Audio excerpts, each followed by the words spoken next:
So my name is Derek Gomes. I assist the Office of Management and Budget with the annual governor's budget proposal. And joining me at the front of the room is the Director of Administration, Jonathan Womer, the Director of the Office of Management and Budget, Brian Daniels, and the State Budget Officer, Joe Cadiga. Shortly, they will walk you through all of the proposals in the governor's recommended 26 budget. First, just a reminder that all of the materials that have been shared with you all up to this point during the briefing and after are embargoed until 4 p.m. At that point, all of the budget materials will be available on OMB's website. I can share a link with that if you need it. Also, there are other members of the administration's leadership team here today. They will be sticking around after the briefing and the Q&A session in case you have questions for their specific agencies and the initiatives for their agency. All right. And I ask that you hold questions until the end. Brian and Joe have a lot of information to share, and then they will gladly take questions after. And if you have any questions after the event today, you all have my cell number. Feel free to reach out. And with that, I will turn it over to Director Womer.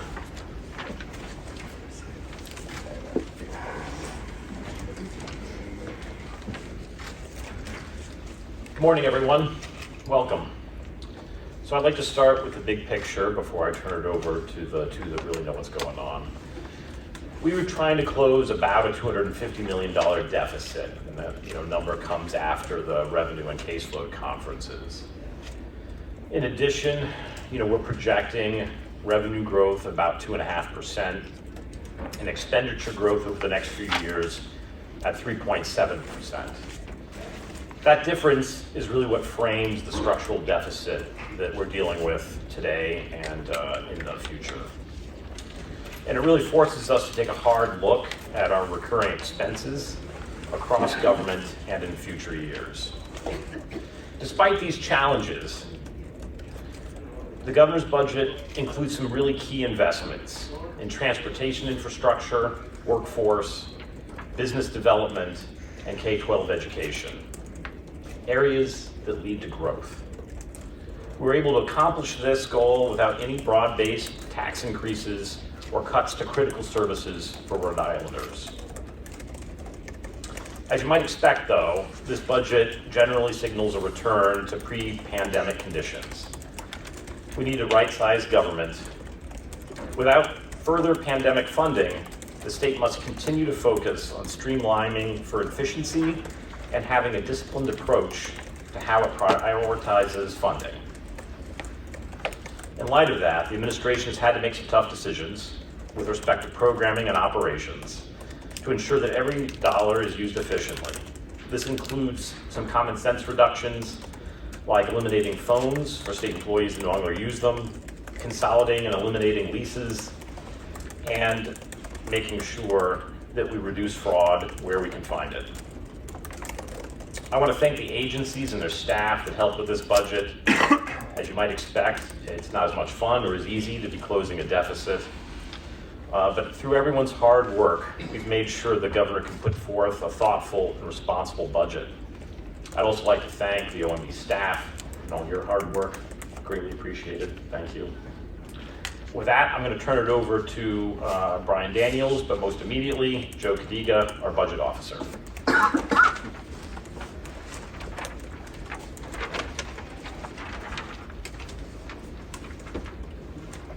We could advance slides. Raise the microphone slightly. I think that the governor's vision here was well summarized by Director Womer, that this is, in a sense, a return to pre-pandemic levels of spending and growth. We've been fortunate to make some exceptional and outstanding investments in the past several years, and the governor's charge to us was to preserve and protect those investments. On the next slide, when OMB prepared the budget deficit forecast this fall, we identified a clear mismatch in how fast expenditures were growing compared to how fast revenues were growing. On one hand, revenues were projected to increase modestly, around 2.5%, roughly in line with inflation. On the other hand, expenditures were expected to grow at 3.7%.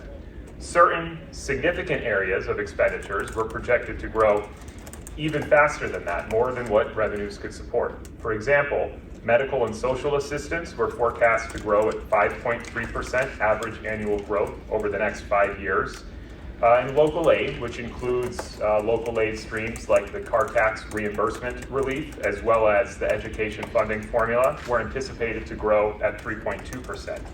These two categories alone represent 2/3 of our budget. So, as Director Wolmer alluded to, that is the recipe. Sorry, I don't understand. None of us do.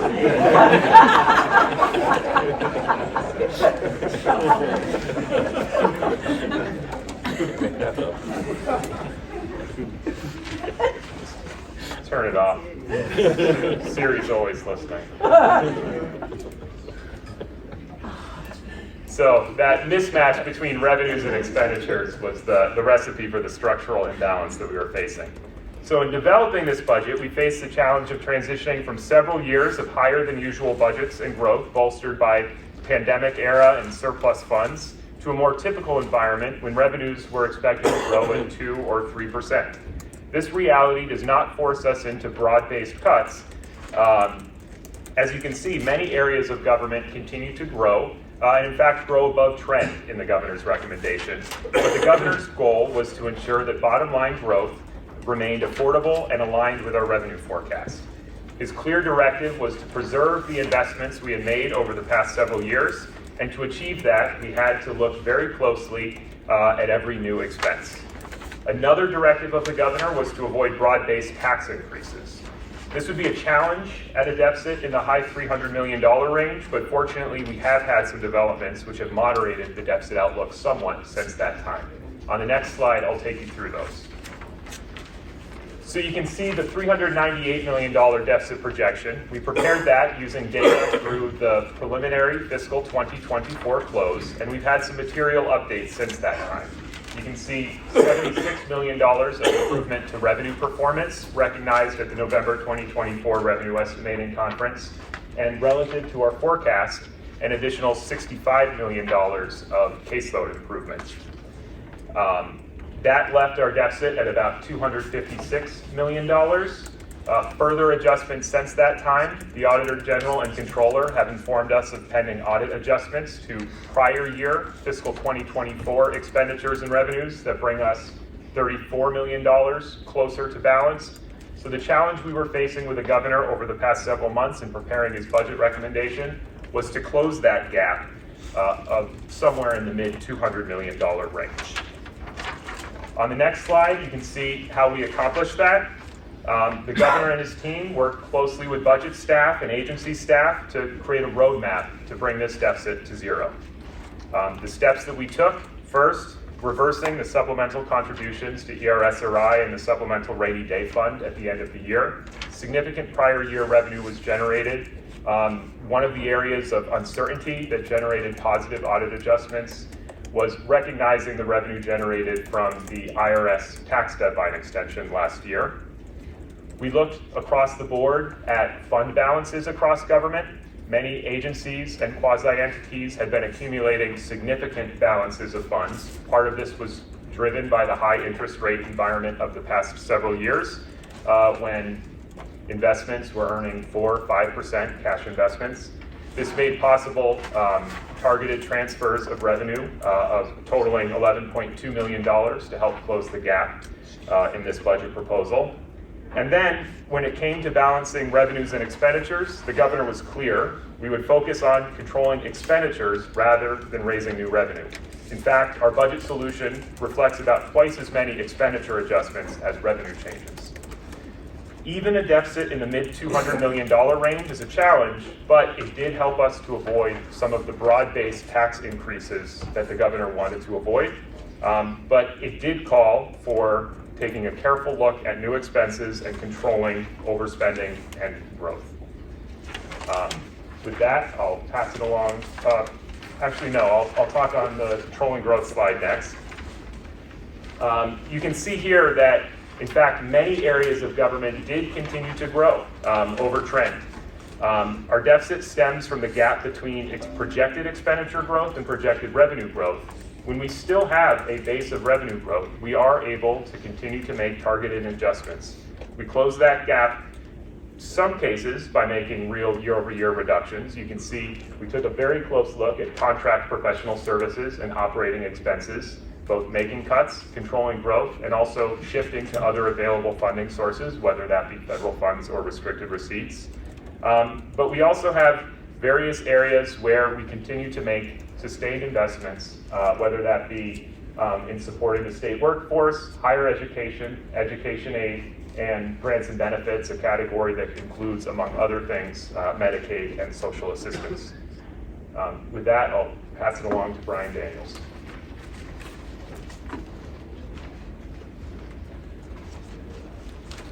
Thanks, Joe. To just reiterate some of the themes that you heard as we were trying to close the deficit, I'll reiterate the governor said we wanted no broad-based tax increases, nor did we want major cuts to critical services. I think that's important. We did not want to see any changes to Medicaid eligibility, anything that would be disruptive. So that was one of the marching orders we were given on this. We do have a few new revenue streams. You did see on the prior slide there are some new revenues. We'll talk about those. But in many cases, these are targeted to specific priority areas such as homelessness, workforce development, and transportation. Again, we wanted to protect the investments we've made recently. We've made huge investments from surplus funds and state fiscal recovery funds in a one-time fashion. But in some cases, we wanted to build on that. We can't continue all of those programs, but some are worthy of continued support. And again, as we said, avoiding disruptive cuts and really focusing on operational efficiencies. So we'll get into some of the details of what is in the budget. It's been particularly important, as you've heard the governor speak about the Rhode Island 2030 plan that involves meeting or exceeding Massachusetts educational outcomes by 2030, improving family household incomes, and also improving the health of Rhode Islanders. So we're going to talk about the first two, investments in education and workforce. So you heard the governor speak a lot about the Road to Prosperity initiative, and this is really key to the efforts to improve per capita income. This is giving people the skills and the training they need, the job skills and the training they need to get better jobs, to upskill and be able to earn more, provide for their family. This is really important because it helps not just the individual, it helps the person's family, it helps local businesses, or people are spending more in their economy. It also helps the state budget because a rising tide lifts all boats. So as people are earning more, that's actually good for the state budget as well. So it's really important to focus on this area. So you heard the governor speak about an additional funding for work-based learning. So apprenticeships, co-ops, really trying to make sure that if somebody has a credential or a certificate, that they also have some work that accompanies that. It makes it easier to get to find a job. So we are proposing an additional $2 million in general revenue for work-based learning opportunities that will provide more than 1,000 additional youth learning opportunities and get that on-the-job experience. Real Jobs Rhode Island has been a successful program in upskilling workers, and that was largely funded. We have funded through a number of different sources, but we've recently been funding through state fiscal recovery funds. We are proposing an additional $2.3 million in Real Jobs Rhode Island, and that is paid for in a new sustainable fashion by applying the Job Development Fund employer fee to nonprofits with more than 500 employees. Most for-profit businesses, if they work through the unemployment system, they have to pay a certain fee, jobs development fee and UI administration. Nonprofits, in many cases, nonprofits do not go through the UI system. They just pay claims directly, so they don't pay into the trust fund. But when an employee leaves, they just pay for the cost of that unemployment insurance, and as a result, they don't pay that jobs development fee. So that is an opportunity to provide a sustainable funding source for jobs development. Dual and concurrent enrollment is a program that we've had for a while. It is allowing high school students to get higher education credits either at an institution of higher education or at their high school through professors from higher ed, and that allows them to get college credits, transferable college credits, and that reduces the amount of credits that they need when they actually get to college. That had been funded by restricted revenue receipts before and higher ed reserves. That has generally been transferred to general revenue rather than discontinue this program, which has been very popular. We are proposing having the Rhode Island Student Loan Authority. They have some unrestricted funds that Joe had mentioned. We're proposing Rhode Island Student Loan Authority provide the support for this program. You heard the governor speak about the Ready to Build program at CCRI. This is a pre-apprenticeship program for people entering the building trades. And we are also working with CCRI on a proposed Culinary and Hospitality Hub to train people in building out space and creating a workshop for people who are training in the culinary and hospitality industries. There's a great demand for that workforce in CCRI in Newport area, so we're working with CCRI Newport on that. So we have about $850,000 in capital funds for that initiative. Slide. On K through 12, this continues to be a growing area of the budget, but it is also one worth investing in. We are recommending $43.4 million in general revenues in K through 12 funding. We are using October enrollment data rather than the March data, which is the last update. In the October enrollment data, we did see a decline in the number of students enrolled in K through 12 education, as well as a reduction in the number of children in poverty. So there were some savings from using those, but we are also taking a look at the poverty indicator. As some of you may recall, recently we changed the way we calculate how we indicate a child who's in poverty. Previously, we would use free and reduced price lunch numbers. We changed that. We are now using direct certification, meaning if a child is in a family that is benefits from TANF or SNAP, we get that number, we multiply it by 1.6. That is a recommended approach from USDA and the Food Nutrition Service. Because not everyone is captured by free and reduced price lunches. So this is another approach. One thing that we want to make sure we're doing is that not only addressing the costs of children in poverty, we have what is called a student success factor. So there's a core instructional amount that every student gets, and if you are a student in poverty, you get an additional 40%, recognizing that those students might need additional supports and costs. That is the student success factor, that 40%. Rhode was asked to take a look at the way they calculated poverty, and one of their recommendations was increasing the student success factor from 40% to 43% in districts that have unusually or abnormally high numbers of children in poverty. In this case, we're using 60%. So if 60% of the students are indicated to be in poverty, then we are giving them an additional 3% on top of that 40. Again, recognizing that there may be additional needs for those school districts and that population. So we are making that recommendation as well. Back one. We have, the governor has mentioned his support for Learn 365 Rhode Island. This is a signature initiative to provide learning out of school, at home, every day, making sure that they're learning not just at school, in their homes and in their communities. So we are proposing $2.5 million in general revenue to continue the Learn 365 program in grants to cities and towns. In higher education, we also continue our ongoing support for higher education. It is a $10.6 million increase to URI, Rhode Island College, and CCRI. And consistent with the Road to Prosperity theme, $1.7 million of that is allocated for career readiness, career placement, and internships. So again, it's not just getting the credential, getting the degree, but making sure that they have the experience, making sure they have the connections into the workforce so that they can have a successful career when they finish with their degree program or their certificate program.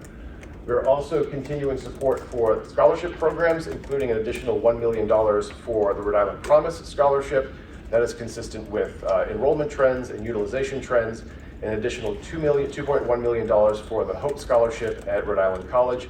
You heard about that at the State of the State. This has become a game changer for many students in Rhode Island College. It's become very popular, so we are making sure that we fund it accordingly. And one point, the last item here is a little wonky, so indulge me. You heard the governor talk about his interest in dashboards.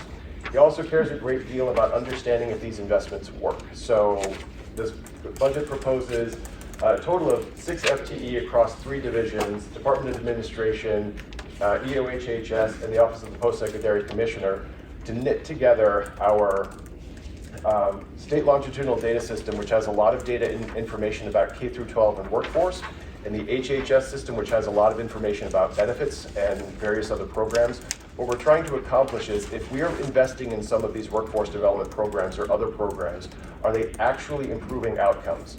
So by making this investment, bringing together some of these systems in an integrated way, it is an opportunity to do more program evaluation and make sure that these investments are actually worthwhile. With that, I will turn it back to the chair.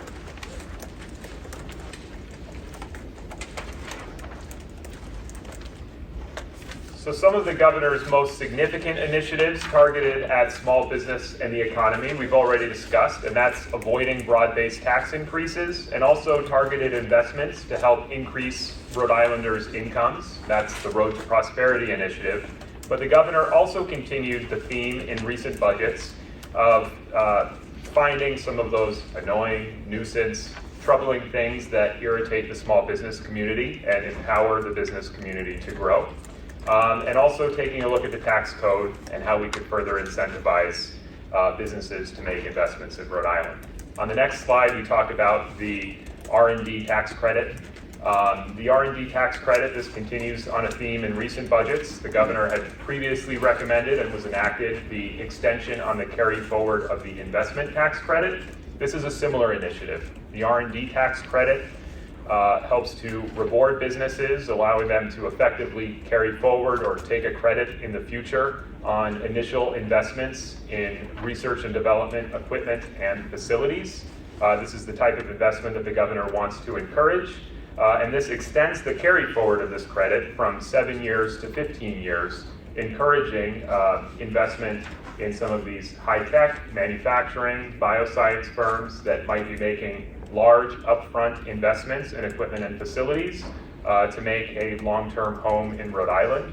The fact that this is calibrated to be comparable with the benefit in Massachusetts and Connecticut may also help Rhode Island when making pitches for competitive location decisions for businesses looking to relocate in this area or continue to remain in this area. On the next slide, we get to some of the small business items. These are just a handful of the items in the budget. As you review the materials, you might find some other items as well. Some of these are more significant than others. Some could be put into that elimination of nuisance or hard to figure out why we still even have them requirements in law and the tax code. Some of them have a more meaningful impact. Here are some examples of them. First is removing the home occupation fees for remote workers. Municipalities are able to charge fees for businesses that are located in a residential home.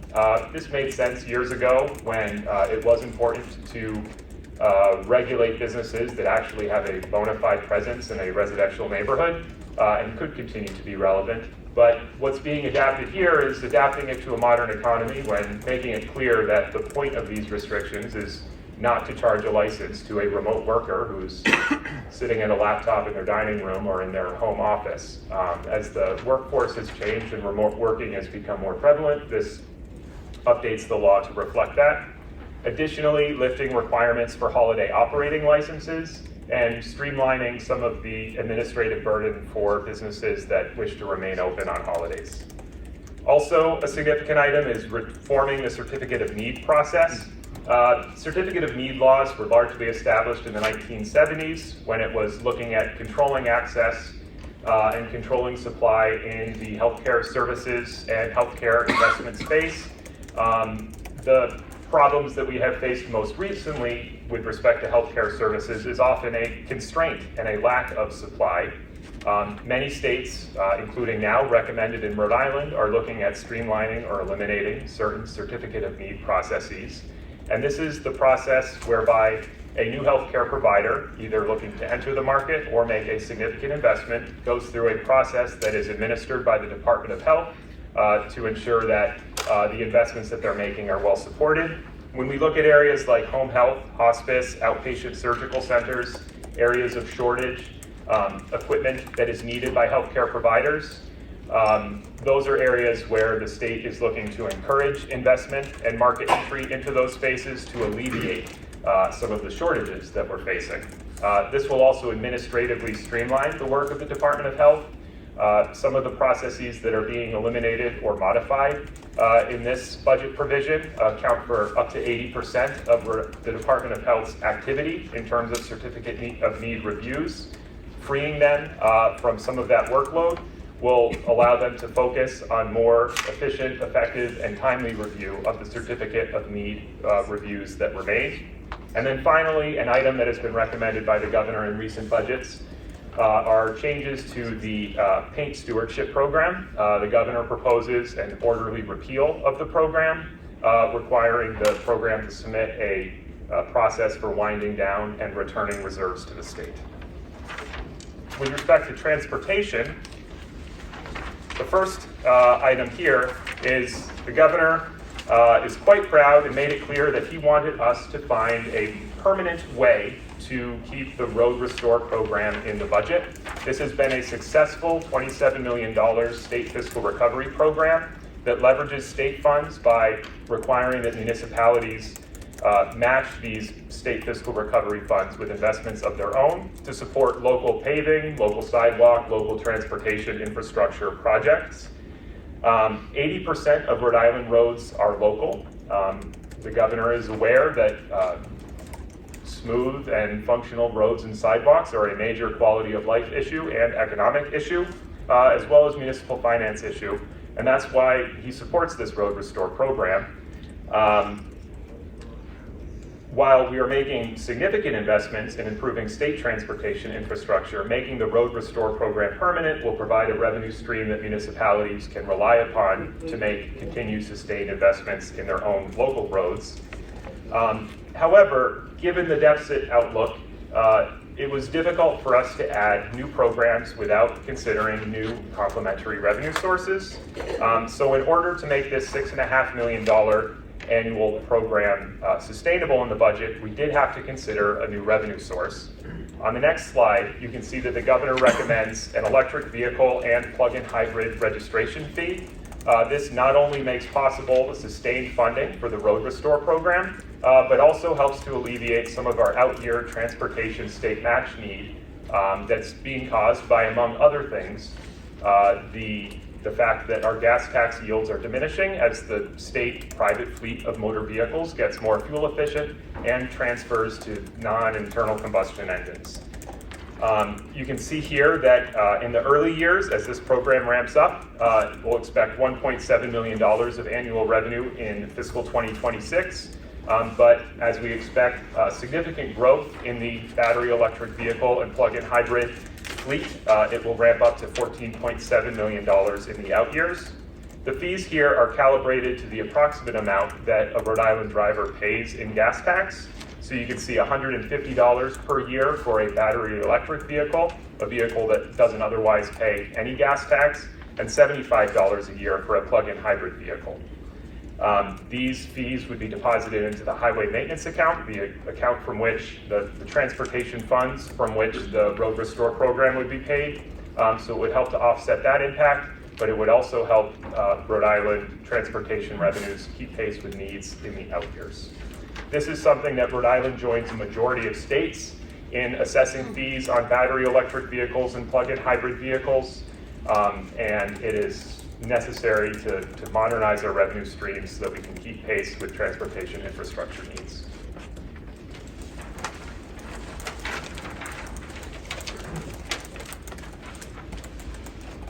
In his State of the State, the governor mentioned new funding streams, sustainable funding streams for homelessness services and supports. Next slide. As you heard him mention in the State of the State, we have been able to allocate more than $75 million in state fiscal recovery funds for homelessness services.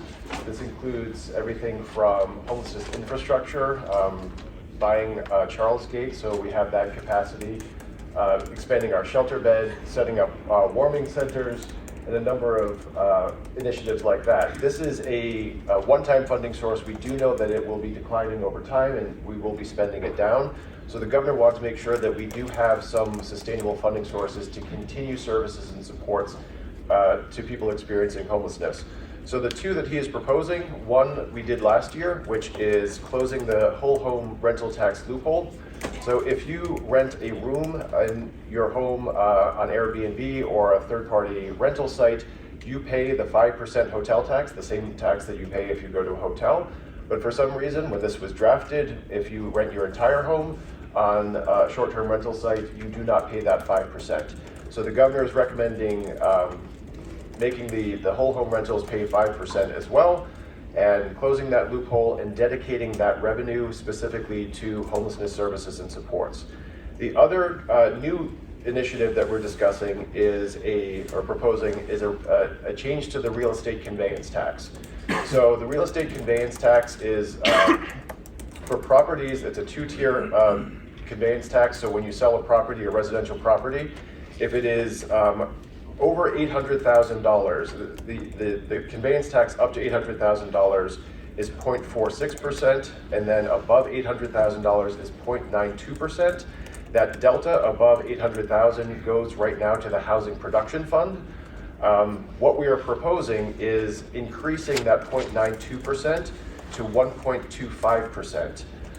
That brings us in line with Connecticut. Connecticut also has a 1.25% conveyance tax for properties over $800,000.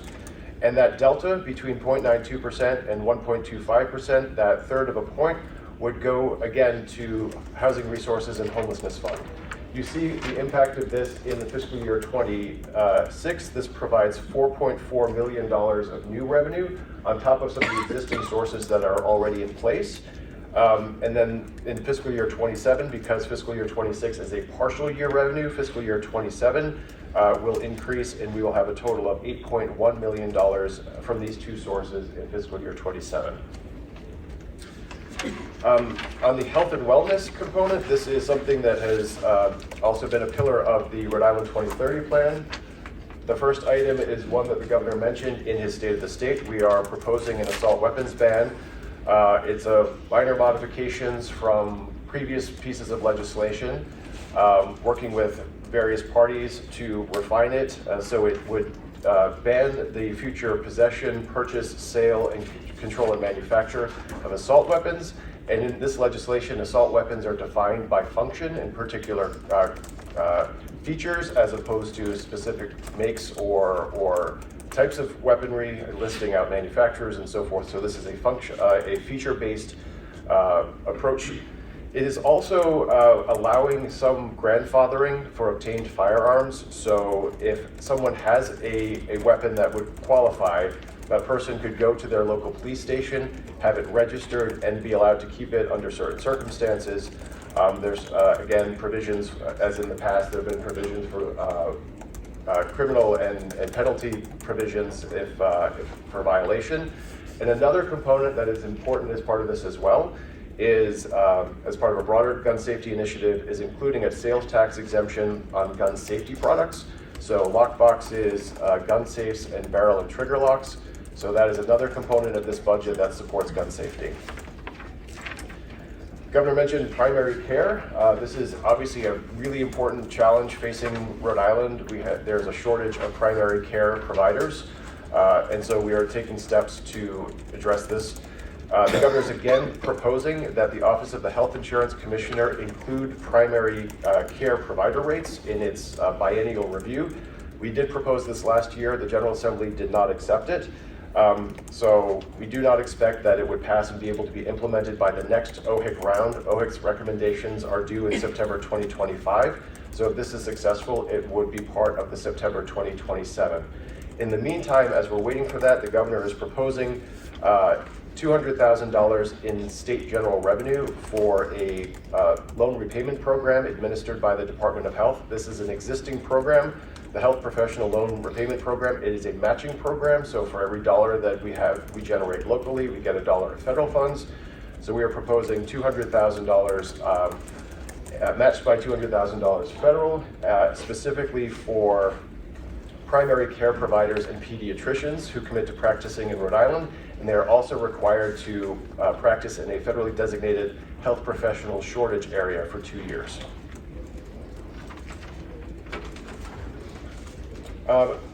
When we're talking about bending the cost curve, this is something that Joe had mentioned. There are two interesting and exciting components of this budget. Last year, when DCYF was negotiating with its providers for its next round of contracts, its provider contracts, they said, we're going to cover the standard suite of services, but they had also worked with providers to take a look at some enhancements. What are the additional things that DCYF providers could do to build out home and community-based services? What can we do to provide supports so that families can keep children in their homes and not have to go to a congregate setting? How do we build capacity so we don't have to send children out of state? So we put $20 million, we worked with the General Assembly, and they put $20 million in for these enhanced services. These enhanced services are now, we think, are going to have very good outcomes, both from a child welfare standpoint and also from a budgetary standpoint. We expect to reduce the number of out-of-state placements, as well as the number of congregate placements. So these are bringing children home, bringing them into better settings, home-based settings, therapeutic foster care in some cases. And that will also have budget savings estimated at $7 million in fiscal year 26. Also, on bending the cost curve, Medicaid prescription drugs, pharmacy costs are a large and growing part of Medicaid costs and all healthcare costs in general. Many states have had great success by taking a thoughtful approach to how we handle or how they handle Medicaid pharmacy. So we are recommending 4 FTE at EOHHS to take a look at our pharmacy program and make recommendations. There are a lot of different paths we could do. There is a single preferred drug pricing list. Right now, various MCOs and providers may have their own drug pricing lists. Some states have decided to consolidate and have a single drug pricing list.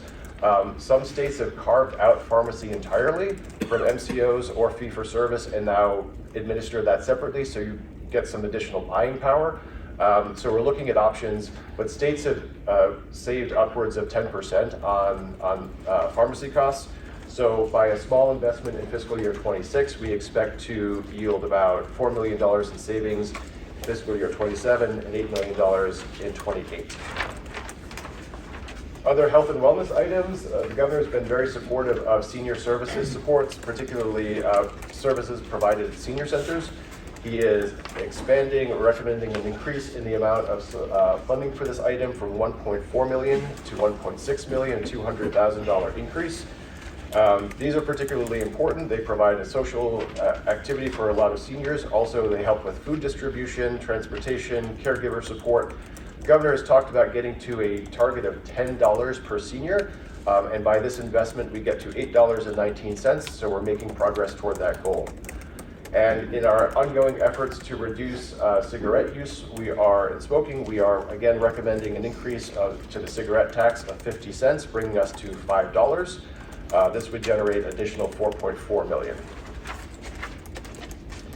When it comes to efficiencies and constraining growth, this is one of my favorite parts of the presentation.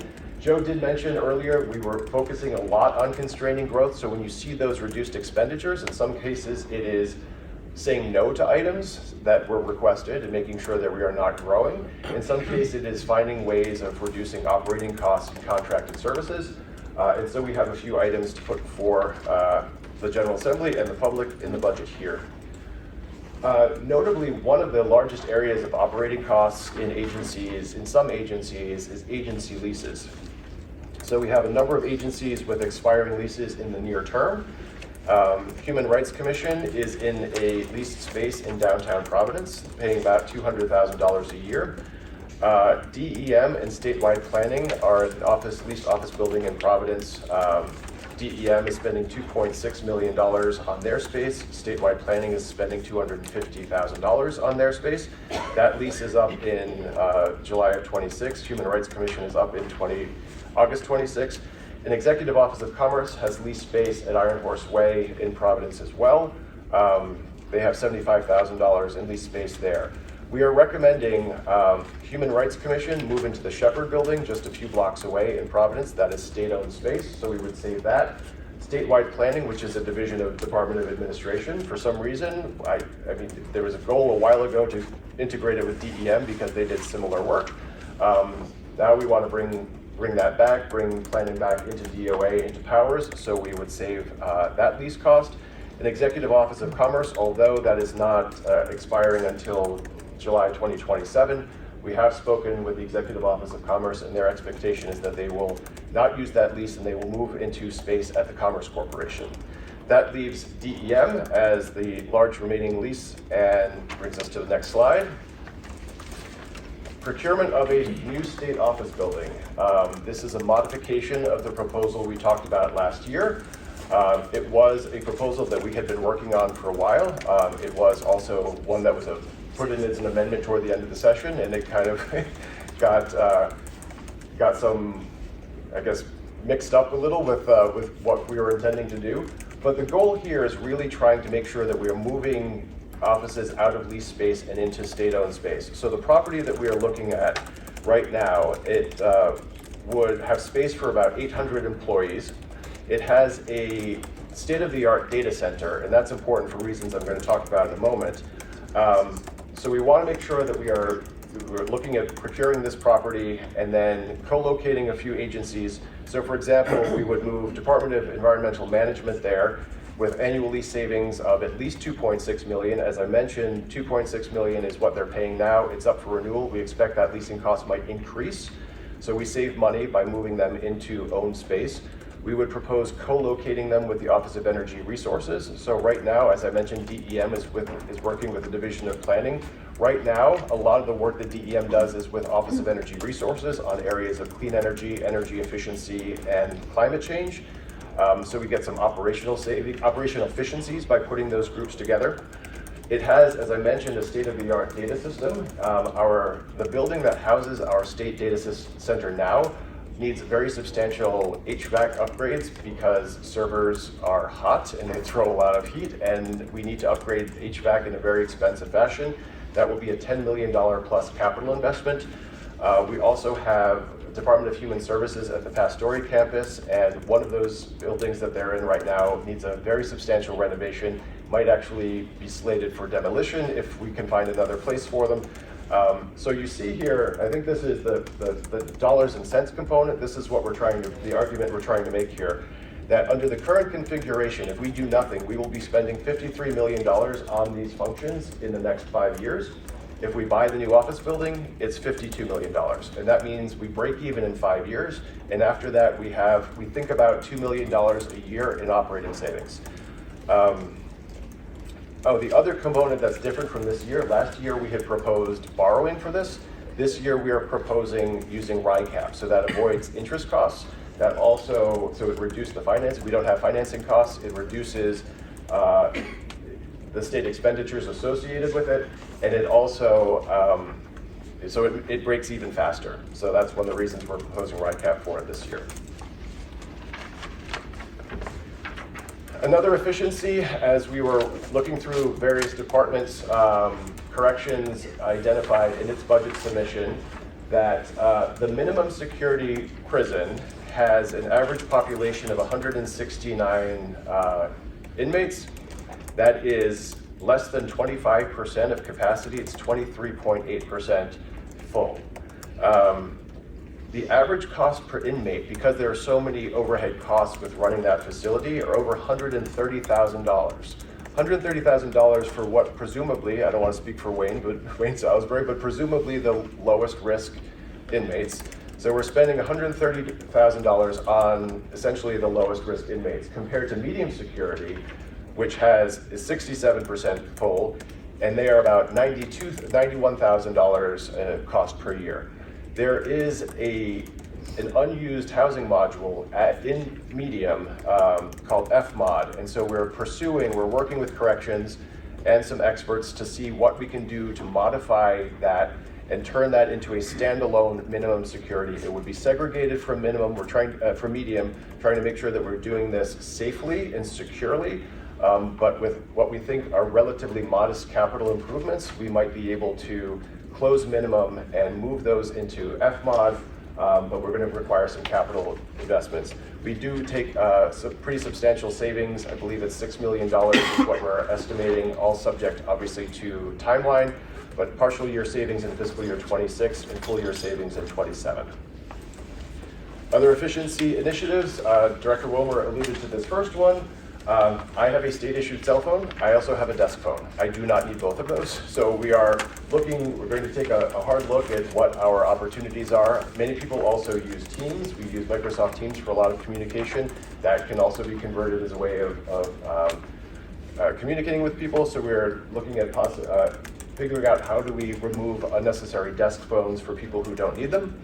And then another component that is particularly important that the Director alluded to is really focusing on waste, fraud, and abuse and taking a look at the administration of our benefit programs. Right now, the HHS's Medicaid office is responsible for Medicaid provider fraud, so detecting and preventing provider fraud. The Office of Internal Audit within the Office of Management and Budget is charged with beneficiary fraud, so SNAP, TANF, and Medicaid on the beneficiary side. We are proposing 4 new FTE in the Medicaid program to enhance Medicaid provider fraud detection and prevention efforts. And we are also proposing 2 positions within Office of Internal Audit to look at their fraud detection and prevention, as well as looking at other audit opportunities for savings. And one of the positions within internal audit, we have a fairly robust data system in Office of Internal Audit. We will also be supporting supporting Medicaid in their Medicaid provider fraud efforts. We expect that to save $2.3 million in the first year and growing in the out years. Other items. We continue our work with the Division of Taxation on trying to improve tax compliance and collections. One thing that we are proposing is expanding our current process of financial institutions data matching. So what this means is that if we have a delinquent taxpayer, we can actually reach out to banks and other financial institutions to say, do you have assets of this individual? If so, there's a process by which you can actually place a levy on those assets for the owed amounts. This is a fairly labor-intensive process right now. It's sort of on a case-by-case basis.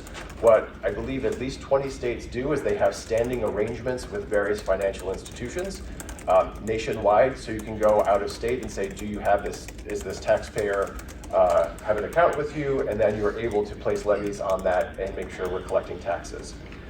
We are also proposing a digital advertising tax, recognizing that this is a new and growing revenue source for many businesses. We are proposing a 10% tax on business revenues derived in Rhode Island for digital advertising if a company has more than $1 billion in global revenues.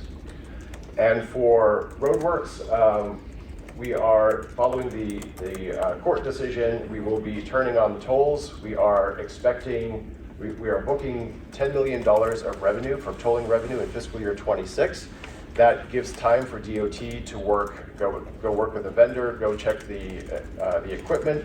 The equipment has been dormant. It's been some of the cameras have been out in the weather for a while. So taking a look at that. We also need to make sure we work with the back office functions, which are managed at Turnpike and Bridge Authority.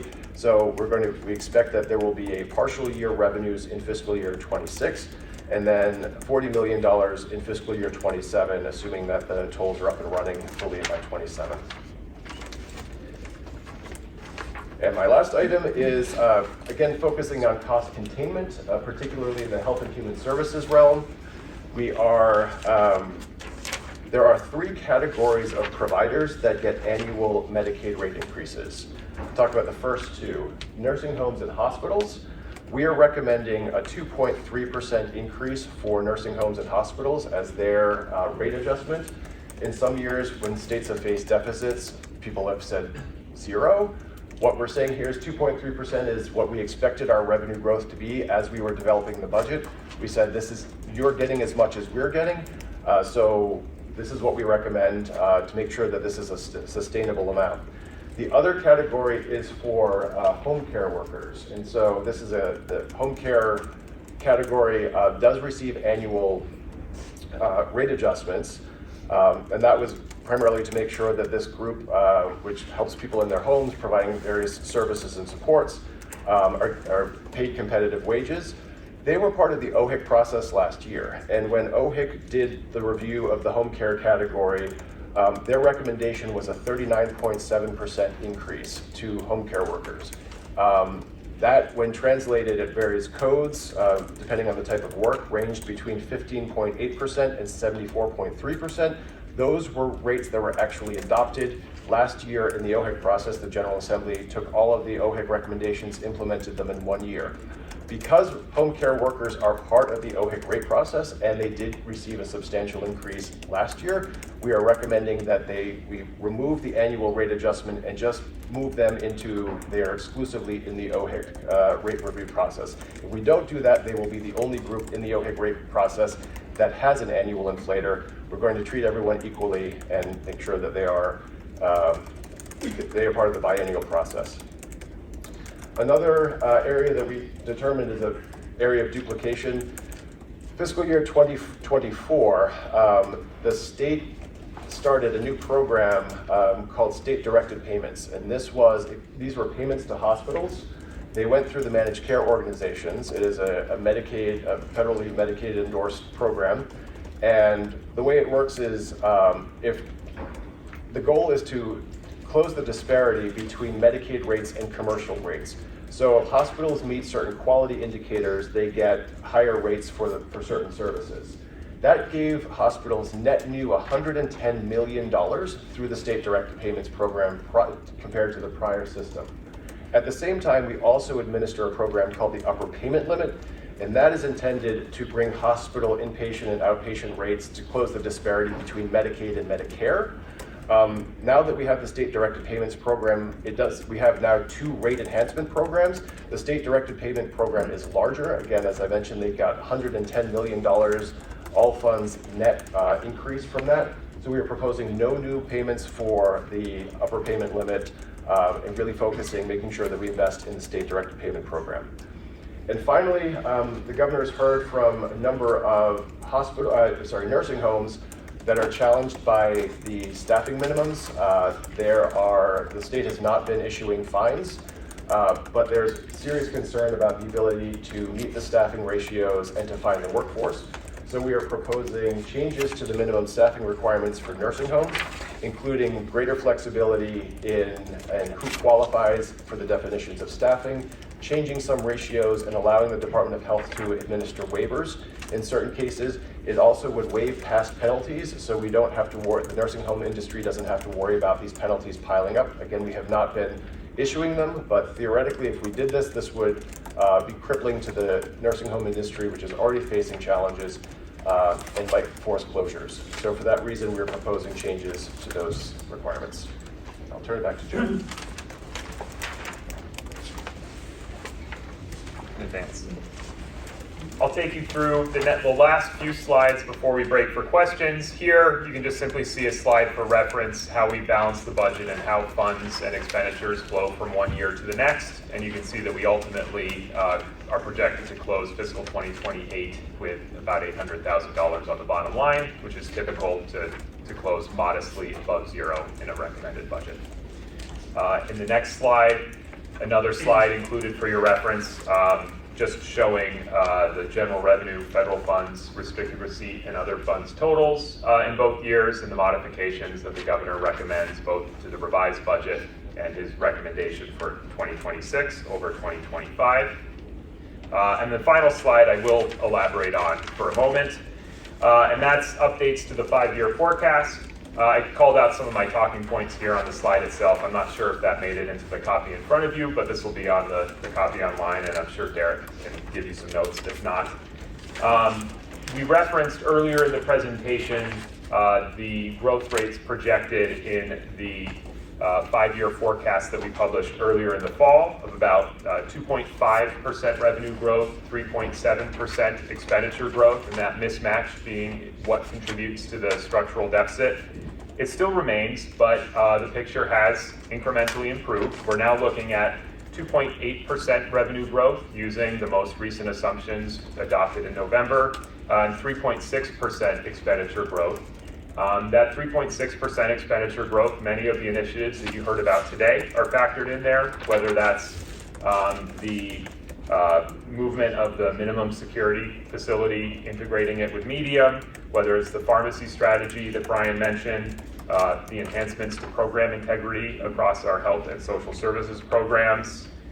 It also includes out-year growth where necessary, such as increasing investments in the housing tax credit and other adjustments. You can see that various categories of growth, some are growing above trend and some are growing below trend. While the 5-year average growth is 3.6%, we still see that assistance and grants, which is inclusive of many of the state's health and social assistance programs, is still expected to grow above trend. That's an industry trend. We see it in the state health plan. We see it in Medicaid costs. That is a sector that has been impacted by labor shortages and seeing prices rise faster than inflation, and the state is not immune to that.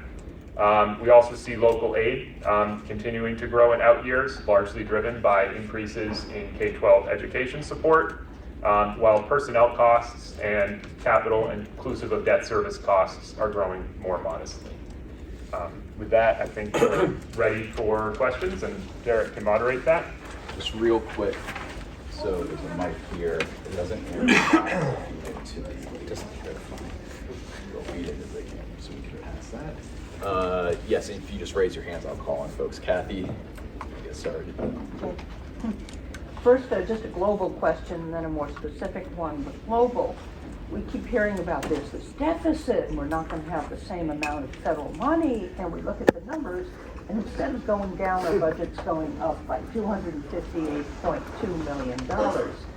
So I guess the global question is, why is it going up, not down, when we have so much less available revenue to spend? And then after that answer, I'd like to be able to ask about something else.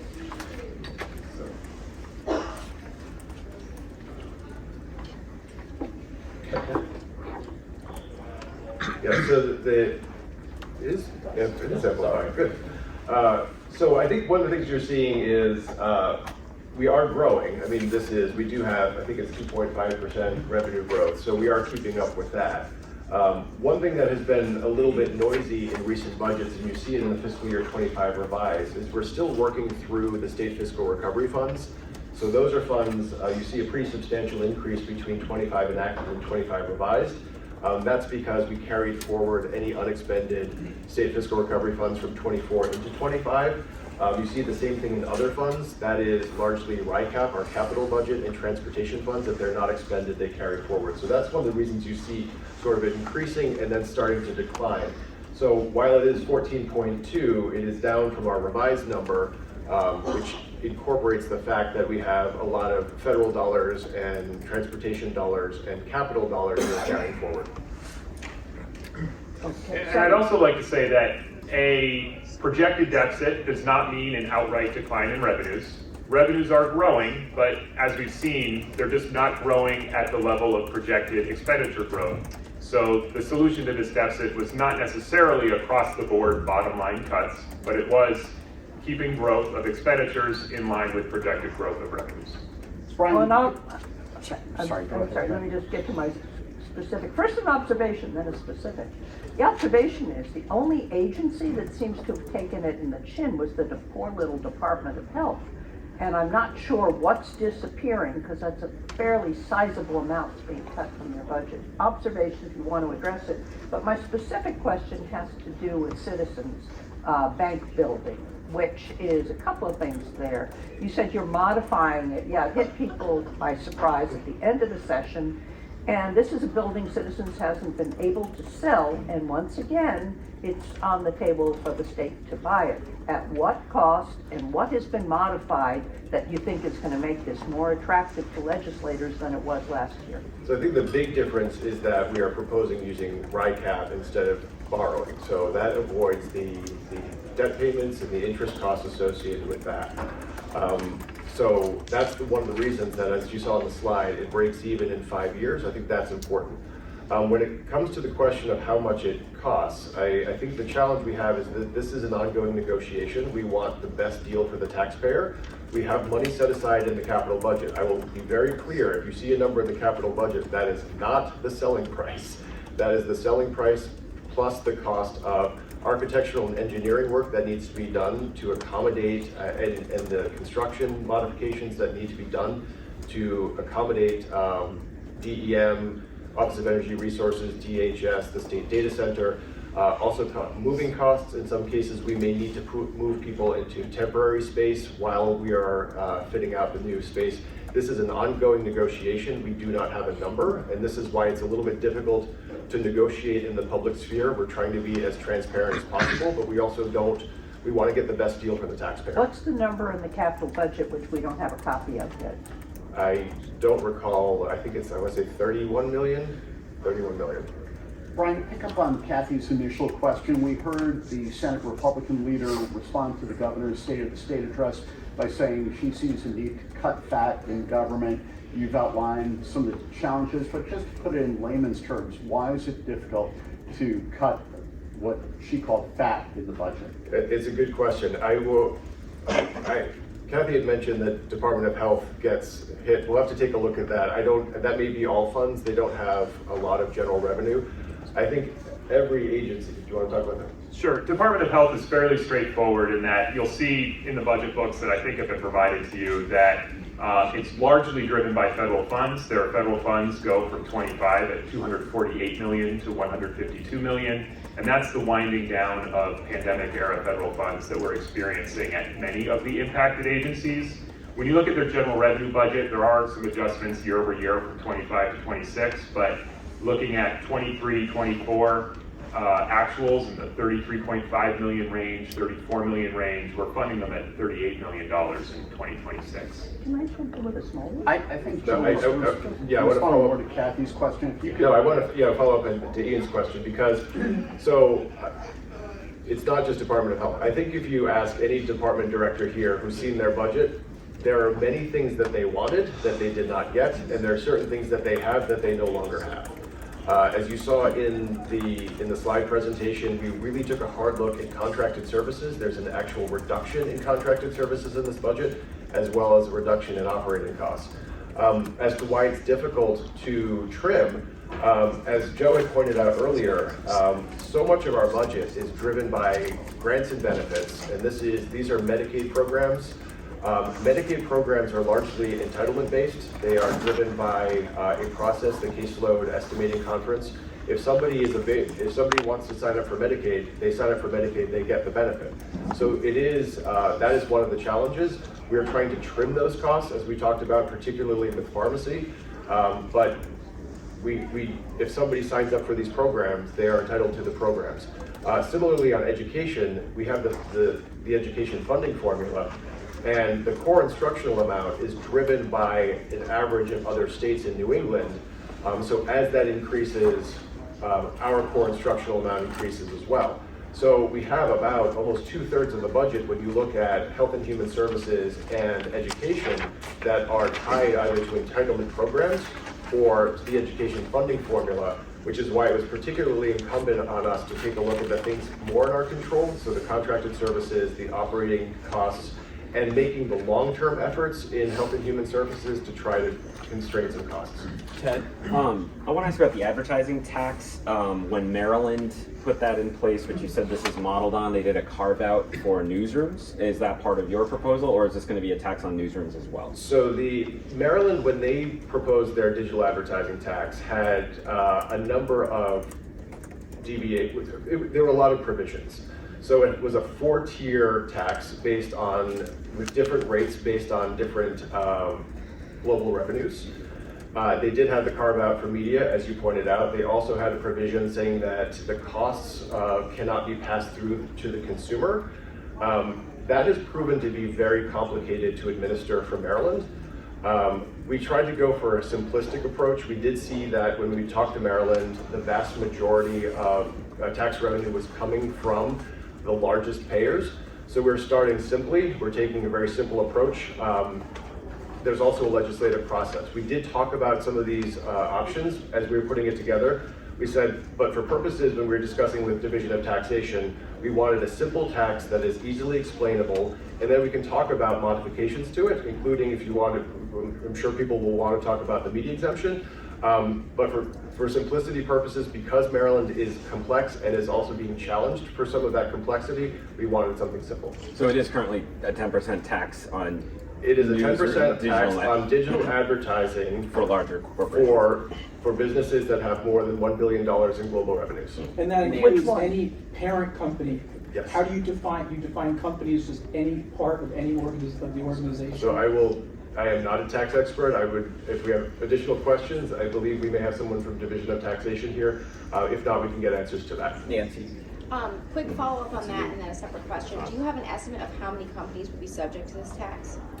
We do, it's in the revenue brief. I don't think I have it with me right now. Okay, and then extending the hotel tax to Airbnbs was proposed last year. Legislature put the kibosh on it. They have a bunch of study commissions going on about housing and short-term rentals. Talk to me about why that's being proposed again and if there's any way that might seem more appealing this year when it didn't last year. I think the difference between this year and last year is that the money is running out. Last year, the General Assembly put $10 million of general revenue in fiscal year 25 and 26, $5 million per year to support homelessness services.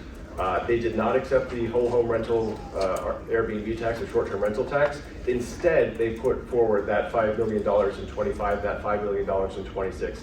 As we're seeing in our budget outlook, we do not have $10 million, $5 million in general revenue lying around, which is why we are trying to find a sustainable funding source for that. Tim. Is the $20.6 million increase in DCYF funding related to the consent decree with the U.S. Justice Department? This is a very good question. This predated the consent decree, so this was part of the provider negotiations last year as DCYF was working on its negotiations. We are, as part of the consent decree, including some small components. We do have a consultant that is required by the court, so we do have funding for that. We do also have funding, a partial year for the court monitor that is required as part of that as well. What's actually interesting is when you look at what we expect some of the services to, some of the problems that were identified in the consent decree, many of them are going to be addressed by the addition of those funds. So we think that we're actually ahead of the problem because we have made those investments. So we're going to continue working with the court. We've got a consultant that we're going to be bringing on a consultant to evaluate what exactly we can be doing. But our expectation is that because of that investment, we're already doing some of the things that were identified. And just a quick one, sorry, Derek. Was there any discussion that by charging more for registration fees annually for EV and hybrids, that would disincentivize people from buying them? I don't know that it's going to disincentivize them. There is a tax credit, a federal tax credit for some of these vehicles. But it's when we talk about this with the governor, it's about paying their fair share. Everyone is contributing to the wear and tear of roads. And when you look at the out-year projections, when you see the out-year projections as to the growth of revenues from battery electric vehicles, this is federal data that suggests that there's going to be a pretty substantial increase in the number of battery electric vehicles. And again, these are vehicles that are not contributing that $150 per year in gas tax. So we're seeing our gas tax revenues decline as vehicles become more efficient and are becoming more battery powered. So we just want people to pay their fair share. So we're going to go Patrick, EY, Ed, I saw. Piggybacking on that, and then I have another question. Did you consider doing anything that was either based on vehicle miles traveled or the use of the roads, given that, remember a previous governor talking about wear and tear on roads and the different uses and weights do different things. There's some states that looked at that. And the gas tax is based on how far it traveled. That's a great question. So the vehicle miles traveled is the VMT tax or the VMT charge is maybe the future of where things are going.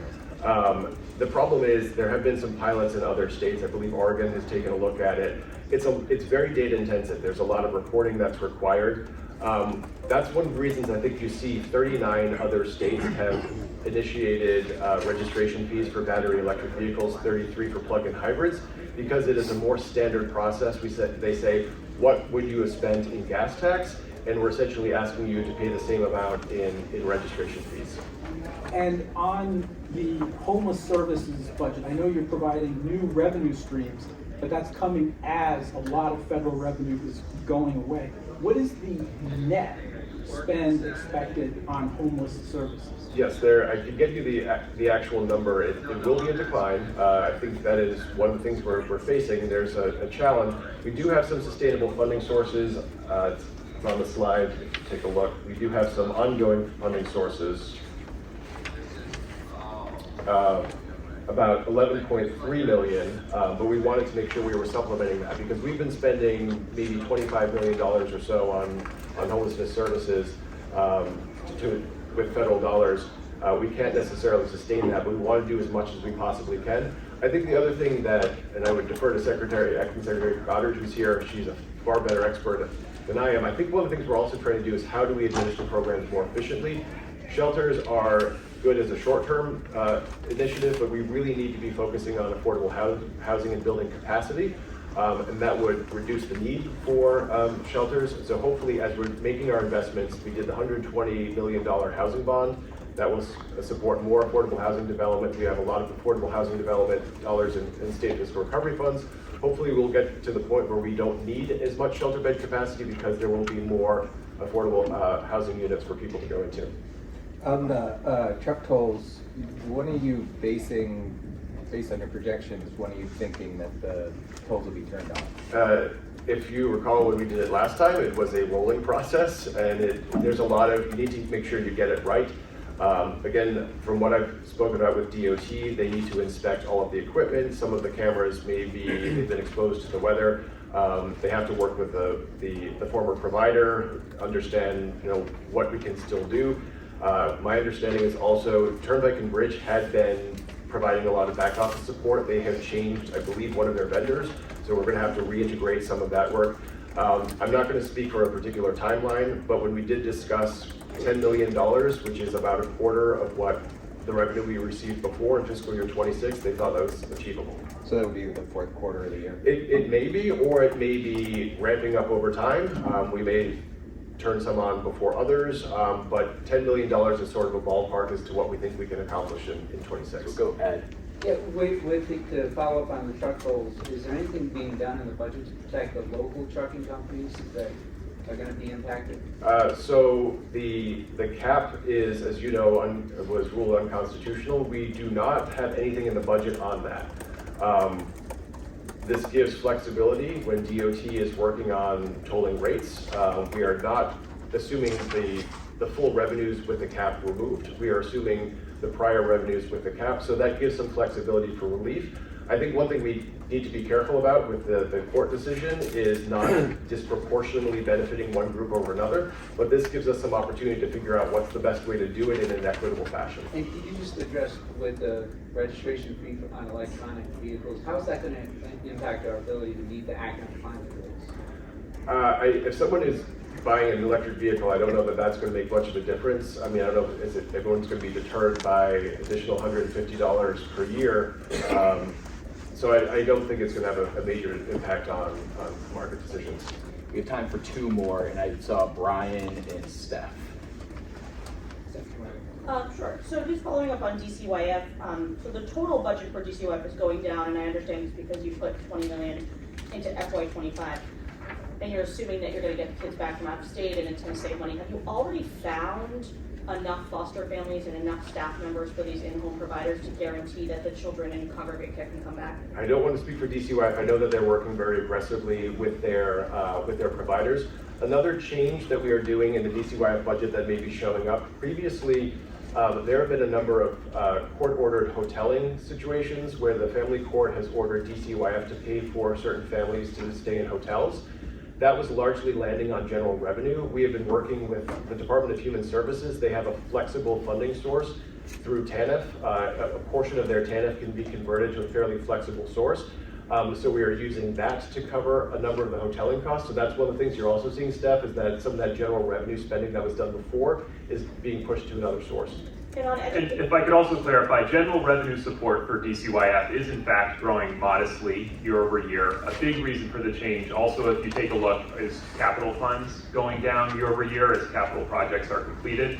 So I'd encourage you also to think about the operating funds in the budget, and that's general revenue, federal funds, and restricted receipts. Thank you. And on education, if it weren't for the extra 3% you're giving to the 5 cities, would they be seeing a cut because of enrollment, like under the formula? Yeah, I think that there was an enrollment reduction in many of those districts, and also a reduction in the number of children in poverty. We're still working with Rhode and DHS to understand the numbers. I think in many cases, we're not tinkering too much with the funding formula. We're just using October enrollment and providing that support for those 5 districts. But that was a recommendation that Rhode had made. We're trying to keep people relatively even, but it's challenging when enrollments are declining. But we do understand the challenges facing our school districts. I'm so sorry, can I ask one more? Can you just justify why the assault weapons ban fits into the budget? What's the financial? So there's, as you heard me mention, there is also a sales tax exemption for gun safety items. So that is trigger locks, gun safes, and so forth. So that is part of a broader gun safety initiative. Okay, thanks. Brian. Just piggybacking off that though, is the main impetus behind putting it in the budget just because it hasn't been able to pass on its own before? It is a priority of the governors. It is important, and as I mentioned, it's part of a broader gun safety initiative. We have that other component, so we do think it deserves attention by the General Assembly. What if the speaker again says it doesn't belong? Is there a contingency plan if the legislature takes it out? I know the governor and his team are going to do everything possible to get it passed this year. And just, are there any, unless I missed it, are there any service cuts? Are we going to hear from some service organization or nonprofit in the coming weeks that like, oh my God, they cut our budget and they took away a lot of our funding? I'm sure, I mean, the definition of cut is always very fascinating in government. So one of the things that you've heard is that Joe had talked about is sometimes saying no to growth is viewed as a cut. So sometimes is it a year-over-year reduction? There may be some. I mentioned the upper payment limit to hospitals. That is something that is less money that they will be receiving. Home care workers, if they're expecting an annual adjustment in 1 year, and we say you're not getting that annual adjustment, you got a large adjustment last year, and you're going to the OHIC biennial review, they may view that as a cut. But it depends on the perspective. I think we tried to be as careful as possible while maintaining existing services. But if you're cutting contracted services 4%, to Brian's point, I mean, something's not going to, what is not going to be done by state government So a lot of those being done now? Yeah, a lot of those contracts, Joe, if you want to talk about some of those, we went through and looked basically line by line in agencies. A lot of these are discretionary contracts. So studies or additional professional support to support staff. We are careful not necessarily, I don't think that really hits providers as much, but it's really trying to go through and looking at what people are spending more flexible contracted services monies on. And I'd also say that we looked hard at trying to transition general revenue expenses to other available funding sources. So for example, DCYF has a significant operating expense of providing emergency, sometimes court-ordered housing in hotels for families awaiting reunification. That's an area that had been costing general revenue, but instead we've shifted about $7 million of that to a flexible funding source, TANF SSBG funds, Social Services Block Grant funds. So that's an example, but that's part of that cut in, that's probably considered an operating expense. Part of that cut in operating expense there is that $7 million shift. We're not actually reducing that amount, but we are finding a more flexible and available funding source where we could shift it from general revenue, which is funded by state taxpayer dollars, to a federal funding source that already exists. I'll quickly wrap us up, and then if you have questions after, you can. We'll be here for a while. Okay, so briefly, I wonder if you can provide a brief analysis of the Commerce RI budget and let me know if there are any litmus tests or any performance tests based on the efficacy of their investments. And then my second brief question is the Pittman-Robertson excise tax. That's a tax based on the sale of guns, a federal excise tax, which is then a significant part of which is rebated to Rhode Island. What you budgeted for that? So first off, Commerce RI, what kind of money, what kind of tests, and then Pittman-Robertson. Commerce RI, I'm not sure of their operating. I think we held them relatively level. I'm glad you asked that question because it's something we didn't talk about. In the past, we have made recommendations for repealing As Joe mentioned, trying to make it easier to do business, repealing licensing requirements, nuisance fees. We have also last year tried to reduce a number of reporting requirements for agencies. One thing we did do this year is take a look at some of the tax credits that the state administers. We have identified 7 tax credits. They're all relatively small. 3 of them did not have any fiscal impact in recent years, but they're sitting on the books. The other ones are relatively small. One is research and development facilities deduction. One is research and development property credit. Most people use the R&D tax credit that Joe had mentioned. That is the one that we are expanding from 7 to 15 years. Office of Revenue Analysis does ongoing studies of various tax credits.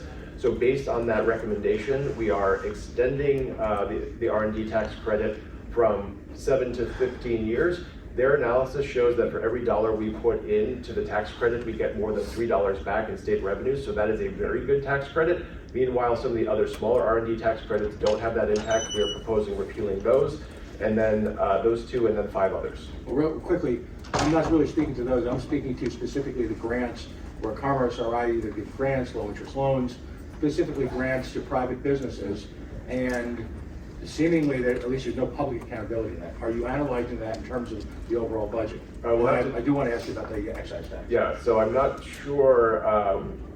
We haven't, I know that at least things that have gone through the State Fiscal Recovery Funds program, Pandemic Recovery Office does report on any dollars that go through with that process. There are some key performance indicators. I can check on the others to see how we're tracking them. And for excise tax, I apologize, Pat, I cannot answer that one. I only ask because that's part and parcel of the continuing government crackdown on guns.